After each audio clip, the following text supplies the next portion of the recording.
Assalamu alaikum students. In the previous lecture we have studied the concept of multiplier, in which we have studied investment multiplier, government spending multiplier and tax multiplier. Excuse me sir. जी जी।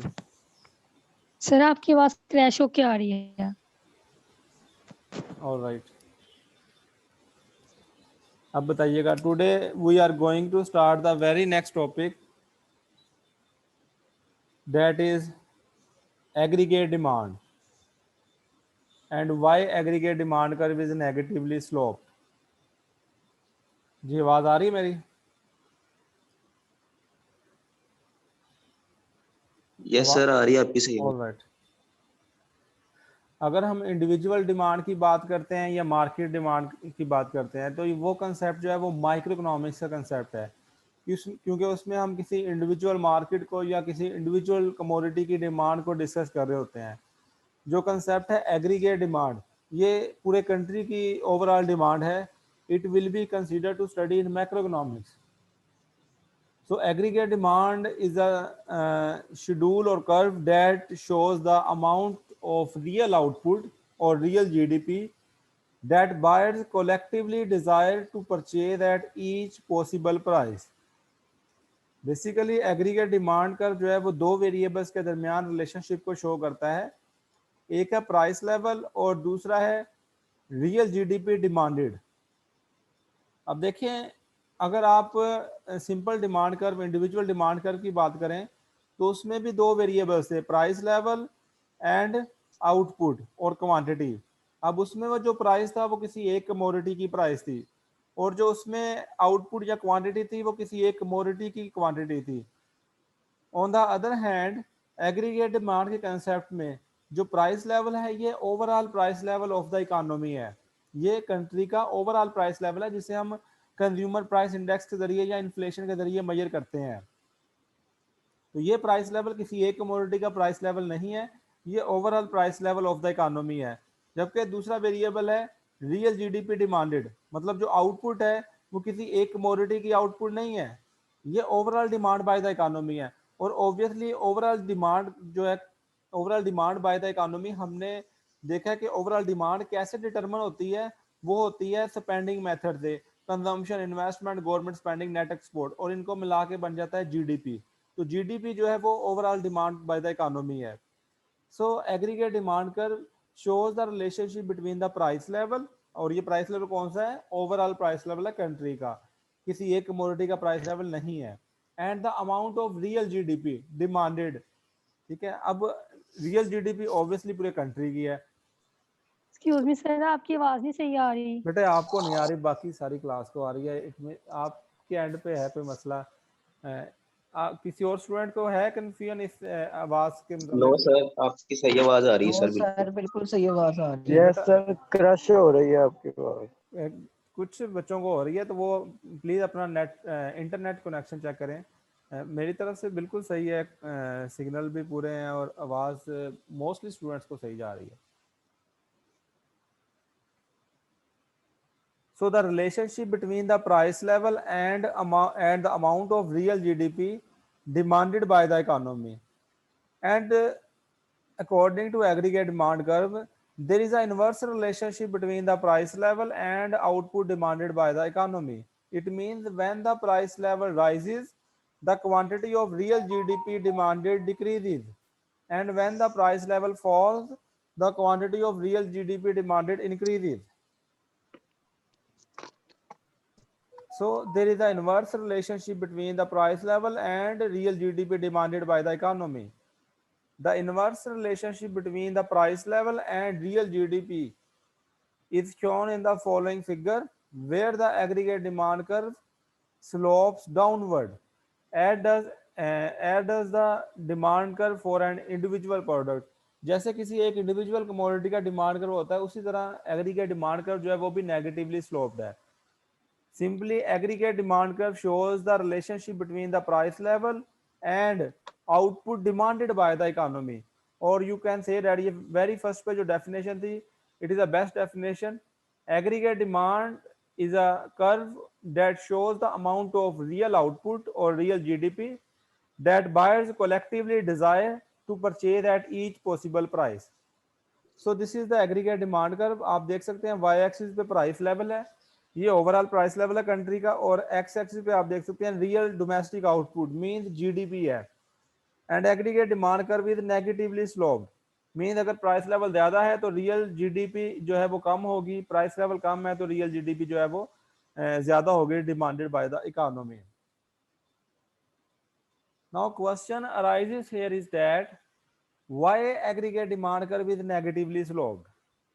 Why aggregate demand curve is negatively sloped? मतलब price level के कम होने पर real GDP demanded में क्यों इजाफा होता है या कैसे इजाफा होता है, इन दोनों वेरिएबल्स के दरमियान नेगेटिव रिलेशनशिप क्यों है, aggregate demand curve negatively slope क्यों है।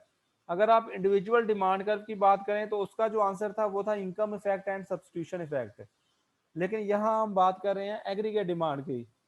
So this negative or inverse relationship can be explained by three factors.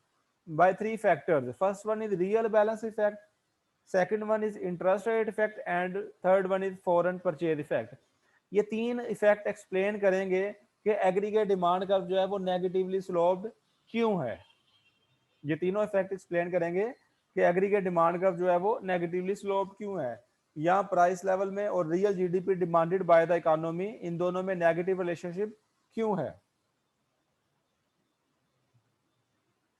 तो first one is real balance effect. Real balance effect ये एक्सप्लेन करेगा कि why aggregate demand curve is negatively slope. आप देख सकते हैं कि जब प्राइस लेवल में इजाफा होता है, जब प्राइस लेवल में इजाफा होता है it will reduces the real value of money.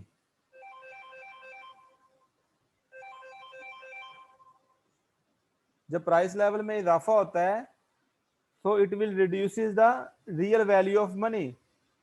अब किस सेंस में देखें, जब प्राइस लेवल बढ़ता है कमोडिटी जो आपको 50 रुपीज की मिल रही थी वो आपको 100 रुपीज की मिल रही है, let's suppose. So it means कि your value of money will be decline. मतलब जो कमोडिटी आपको 50 रुपीज में मिल रही थी अब आपको वही सेम कमोडिटी परचेज करने के लिए पहले से ज्यादा पैसे चाहिए। It means your value of money will be decline. जब वैल्यू ऑफ मनी कम हो जाएगी योर परचेजिंग पावर डिक्लाइन, आपकी परचेजिंग पावर कम हो जाएगी, आप कम गुड्स जो है वो कमोडिटीज परचेज कर पाएंगे। Public becomes poor in real terms, real terms में पुअर होगी। देखें नॉमिनल टर्म्स में आपकी पॉकेट में जितने पैसे हैं उतने ही रहेंगे, नॉमिनल टर्म्स में आपकी पॉकेट में जितने पैसे हैं उतने ही रहेंगे, लेकिन रियल टर्म्स में चूंकि प्राइसेस बढ़ गई हैं गुड्स एंड सर्विसेज की तो रियल टर्म में आपकी परचेजिंग पावर डिक्लाइन हो जाएगी, आपकी स्पेंडिंग कम हो जाएगी। स्पेंडिंग कम होने का मतलब है आपके एक्सपेंडिचर कम हो जाएंगे। जब एक्सपेंडिचर, क्योंकि एक्सपेंडिचर का सम ही तो जीडीपी है, सो आपकी रियल जीडीपी जो है वो डिक्लाइन हो जाएगी। तो आप देख सकते हैं कि किस तरीके से प्राइस लेवल के बढ़ने से रियल जीडीपी डिक्लाइन होगी थ्रू रियल बैलेंस इफेक्ट।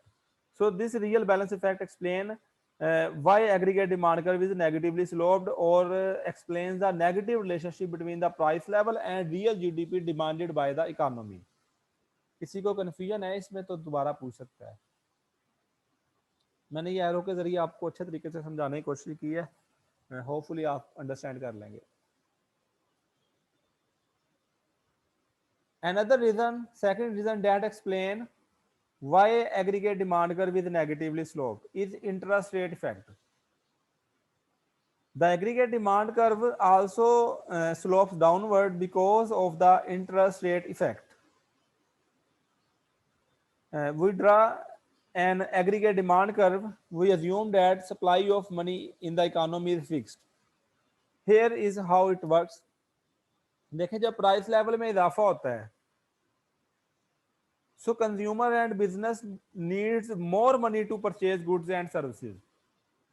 जब प्राइस लेवल बढ़ा तो हमें ज्यादा पैसे चाहिए गुड्स एंड सर्विसेज परचेज करने के लिए। सो money demand increases.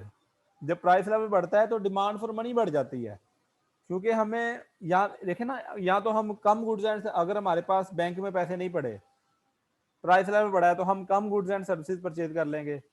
Purchasing power कम हो जाएगी, ठीक है। वो पीछे वाला जो है अभी जो हमने पढ़ा है रियल बैलेंस इफेक्ट, तो ये वाला इंप्लीमेंट होगा, ये सेम सिनेरियो बन जाएगा। और अगर आपके पास मजीद पैसे हैं, आपने उतनी ही गुड्स एंड सर्विसेज परचेज करनी है, आप बैंक चले जाएंगे, मनी डिमांड में इजाफा करेंगे, तो प्राइस लेवल बढ़ेगा, तो आपने गुड्स एंड सर्विसेज परचेज करने के लिए डिमांड फॉर मनी बढ़ेगी। जब डिमांड फॉर मनी बढ़ेगी तो इंटरेस्ट रेट बढ़ेगा, because supply for money is constant. Supply for money is constant, is an exogenous variable. Supply for money is exogenous variable and set by the central bank, is एक्सोजेनसली determined by the central bank. Central bank इसको एक्सोजेनसली determine करता है supply for money को। तो supply for money constant है, money demand में जब इजाफा होगा तो इंटरेस्ट रेट में इजाफा हो जाएगा। कैसे? जब किसी कमोडिटी की डिमांड में इजाफा होता है तो उसकी प्राइस बढ़ जाती है, जब लेबर की डिमांड में इजाफा होता है तो लेबर की प्राइस बढ़ जाती है, जब मनी की डिमांड में इजाफा होगा तो मनी की प्राइस बढ़ जाएगी, और मनी की प्राइस है इंटरेस्ट रेट, मनी की प्राइस है इंटरेस्ट रेट। तो जब मनी डिमांड में इजाफा होगा तो इंटरेस्ट रेट में इजाफा हो जाएगा, और इंटरेस्ट रेट में इजाफा होने से इन्वेस्टमेंट डिक्लाइन हो जाएगी। हमने पढ़ा इन्वेस्टमेंट फंक्शन में, इंटरेस्ट रेट में इजाफा होने से इन्वेस्टमेंट डिक्लाइन हो जाएगी, और इन्वेस्टमेंट के कम होने से जीडीपी कम हो जाएगी। हमने पढ़ा है मल्टीप्लायर इफेक्ट में कि अगर इन्वेस्टमेंट में कमी आती है तो जीडीपी में कई गुना ज्यादा कमी आ जाती है, अगर इन्वेस्टमेंट में इजाफा होता है तो जीडीपी में कई गुना ज्यादा इजाफा हो जाता है। So that's it. आप देख सकते हैं कि प्राइस लेवल में बढ़ने से रियल जीडीपी जो है वो कम हो गई है। मैं दोबारा एक्सप्लेन करता हूं। इंटरेस्ट रेट इफेक्ट एक्सप्लेन करेगा why aggregate demand curve is negatively slope. Let's suppose there is a rise in the price level. जब प्राइस लेवल बढ़ेगा, so consumer and firms needs more money to purchase goods and services, so demand for money increases as a result of interest rate increases. जब demand for money increase होगी तो उससे interest rate increase हो जाएगा, और interest rate के increase होने से इन्वेस्टमेंट डिक्रीज हो जाएगी, और investment is the major component of GDP, तो जीडीपी डिक्लाइन हो जाएगी। सो ये नेगेटिव रिलेशनशिप बन जाएगा प्राइस लेवल में और रियल जीडीपी में। So this is the interest rate effect which explain why aggregate demand curve is negatively sloped. Third one is foreign purchase effect. The final reason why aggregate demand curve slopes downward is foreign purchase effect.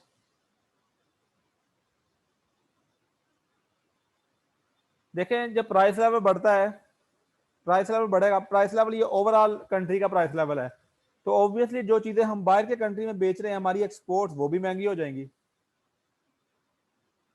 वो भी महंगी हो जाएंगी ना। और ऐसा भी हो सकता है कि हमारी एक्सपोर्ट्स महंगी हो जाएंगी और एक्सपोर्ट डिक्लाइन भी हो जाएंगी, जब एक्सपेंसिव हो जाएंगी डिक्लाइन हो जाएंगी। और दूसरी तरफ ऐसा भी हो सकता है कि जब प्राइस लेवल डोमेस्टिक बढ़ा है, कंट्री का प्राइस लेवल बढ़ा है, क्या पता इंपोर्ट्स सस्ती हो जाए।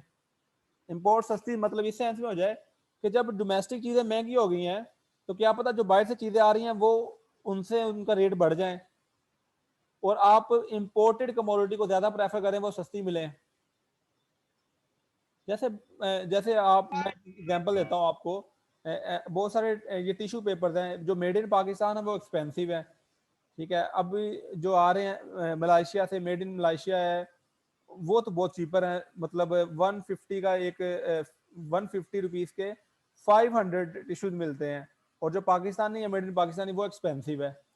तो ऐसा हो सकता है ना कि प्राइस लेवल के बढ़ने की वजह से, ये प्राइस लेवल जो बढ़ रहा है ये डोमेस्टिक कंट्री का प्राइस लेवल है, तो एक्सपोर्ट्स तो महंगी हो जाएंगी, एक्सपोर्ट्स तो डिक्लाइन हो जाएंगी, और दूसरी तरफ आप इंपोर्ट्स को ज्यादा प्रेफर भी कर सकते हैं, क्योंकि इंपोर्ट्स आपको सस्ती मिले, आप इंपोर्ट्स इंक्रीज कर दें, तो दोनों केसेस में क्या होगा, नेट एक्सपोर्ट जो है वो डिक्लाइन हो जाएगा, क्योंकि आपकी एक्सपोर्ट्स कम हो गई हैं, इंपोर्ट्स बढ़ गई हैं।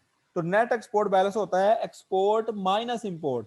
तो दोनों केसेस में अगर उनमें से कोई एक भी होता है, उस केस में भी दोनों भी हो जाए, तब भी दोनों केसेस में नेट एक्सपोर्ट बैलेंस आपका डिक्लाइन कर जाएगा। और नेट एक्सपोर्ट जो है वो आपका जीडीपी का वेरिएबल है, y is equal to c plus i plus g plus nx, net export nx।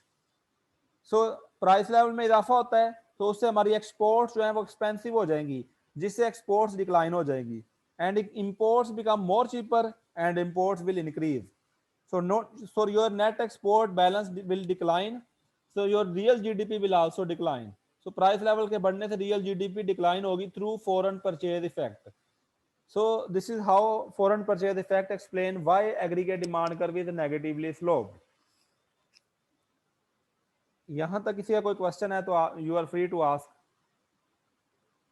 This chapter is from the book of economics by McConnell, Brew and Flynn, chapter 29, aggregate demand and aggregate supply।